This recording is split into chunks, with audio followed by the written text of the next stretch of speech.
Hello students, welcome back to Lutfu's tutorial blog. আজকে আমরা general knowledge নিয়ে অনেক কিছু আলোচনা করব। প্রথম থেকে শেষ অবধি আমার সঙ্গে থাকবেন। আজকের আলোচনার বিষয় থাকবে শিলং থেকে দিসপুর কবে আসামের রাজধানী স্থানান্তরিত হয়েছিল, কাজিরাঙ্গা রাষ্ট্রীয় উদ্যান এবং বিভিন্ন ধরনের প্রাকৃতিক দৃশ্যাবলী ও কিছু আসামের ঐতিহাসিক বিষয়বস্তু নিয়ে আলোচনা হবে। চলুন ভিডিওটি শুরু করা যাক।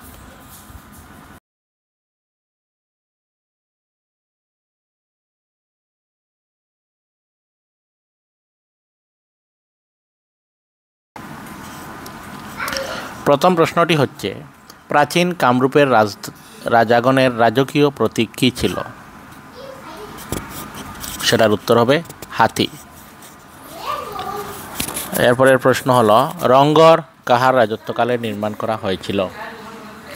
এই প্রশ্নটির সঠিক উত্তর হচ্ছে প্রমত্ত সিংহ। পরের প্রশ্ন হলো, কুণ্ডলী নগর কোথায় অবস্থিত? সেটার উত্তর হবে শদিয়া। পরের প্রশ্নটি হলো, অসমীয়া গদ্য সাহিত্যের পিতৃ কাকে বলা হয়? সেটার উত্তর হবে বট্টদেব। পরবর্তী প্রশ্ন হলো, মহাকাব্য রামায়ণ এবং মহাভারতে উল্লেখ করা আসামের প্রাচীন নাম কী ছিল? উত্তর প্রাগজ্যোতিষপুর। এর পরের প্রশ্নটি হচ্ছে, ইংরেজদের কাছ থেকে স্যার উপাধি লাভ করা প্রথম অসমীয়া ব্যক্তির নাম কি? এই প্রশ্নটির সঠিক উত্তর হচ্ছে সৈয়দ সাদুল্লাহ। তিনি হলেন প্রথম অসমীয়া ব্যক্তি যিনি ব্রিটিশদের কাছ থেকে স্যার উপাধি লাভ করতে সক্ষম হয়েছিলেন। পরবর্তী প্রশ্ন, গুয়াহাটি বিশ্ববিদ্যালয় কবে স্থাপন করা হয়েছিল? সেটার উত্তর হচ্ছে 1948 সনে গুয়াহাটি বিশ্ববিদ্যালয় স্থাপন করা হয়েছিল। আমরা পরবর্তী প্রশ্নটি দেখি। পরবর্তী প্রশ্ন হলো, আসামে প্রতিষ্ঠা করা প্রথম চা কোম্পানির নাম কি ছিল? সেই প্রশ্নের উত্তর হচ্ছে আসাম চা কোম্পানি। পরের প্রশ্নটি হলো, আহোম রাজ্যের প্রথম রাজধানী কি ছিল? সেটার সঠিক উত্তর হলো চরাইদেও। অর্থাৎ চরাইদেও হচ্ছে আহোম রাজ্যের প্রথম রাজধানী। পরের প্রশ্ন, পতরঘাটের বিদ্রোহ কবে হয়েছিল? সেটার সঠিক উত্তর হবে 1857 সালে।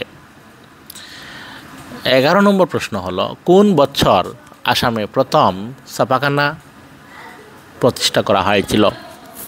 সেটার সঠিক উত্তর হবে 1844 সালে। আমাদের পরবর্তী প্রশ্নটি হলো, কোন বছর আসামে রাষ্ট্রীয় ক্রীড়া প্রতিযোগিতা আয়োজন হয়েছিল? সেটার সঠিক উত্তর হচ্ছে 2007 সনে আসামে রাষ্ট্রীয় ক্রীড়া প্রতিযোগিতা আয়োজন করা হয়েছিল। পরের প্রশ্নটি হলো, লক্ষ্মীনাথ বেজবরুয়াকে কবে আসাম সাহিত্য সভা রসরাজ উপাধি দিয়েছিল? সেই প্রশ্নটির সঠিক উত্তর হবে 1931 সনে লক্ষ্মীনাথ বেজবরুয়াকে আসাম সাহিত্য সভা রসরাজ উপাধি দিয়েছিল। তারপরের প্রশ্ন, হালদিয়া চড়ায়ে বাওদান খায় এই সিনেমাটির প্রযোজকের নাম কি? উত্তর হবে জান্নু বড়ুয়া। নেক্সট প্রশ্ন, কোন পাহাড়ে কামাখ্যা মন্দির অবস্থিত? সেটার উত্তর হলো নীলাচল পাহাড়। এর পরের প্রশ্ন, কখন আসামের রাজধানী শিলং থেকে দিসপুরে স্থানান্তরিত হয়েছিল? সেটার সঠিক উত্তর হবে 1973 সনে। পরের প্রশ্ন, আসাম থেকে ভারতের প্রথম রাষ্ট্রপতি কে নির্বাচিত হয়েছিলেন? সেটার সঠিক উত্তর হচ্ছে